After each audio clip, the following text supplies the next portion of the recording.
Sandwich, canettes ou sucreries, il n'en faut pas plus pour que les guêpes s'invitent au déjeuner. Sur le sandwich, je vais lui couper le morceau, je vais le mettre plus loin, je pense. On s'est même déplacés en fait et elles nous ont suivis et c'est vrai que c'est un petit peu embêtant.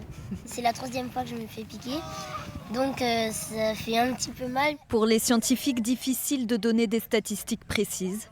Mais cette année, plusieurs facteurs pourraient expliquer la hausse du nombre de guêpes. Avec la sécheresse qui est présente partout, ces guêpes, elles ont besoin d'eau.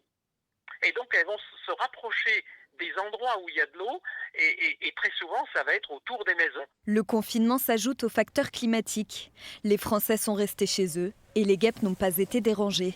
Résultat, cette entreprise de désinsectisation intervient 4 fois plus que l'année dernière. Aujourd'hui, on a mis des guêpes dans un conduit d'aération.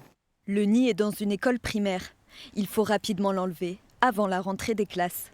La solution, c'est de mettre du sopalin ou des papiers, boucher les trous et on va bien arroser avec du produit.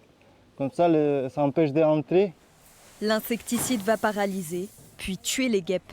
Les pompiers du département ont lancé une campagne de prévention sur les réseaux sociaux. Pour éviter les accidents, pas de gestes brusques ni d'aliments qui traînent. En cas de piqûre, enlever le dard, puis désinfecter. Il est préférable de ne pas utiliser de l'alcool, genre alcool à 70 degrés, parce que l'alcool entraîne une vasodilatation, donc va favoriser encore plus la diffusion du venin.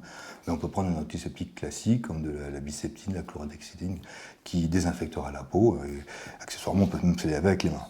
Un glaçon peut être utilisé pour soulager la douleur.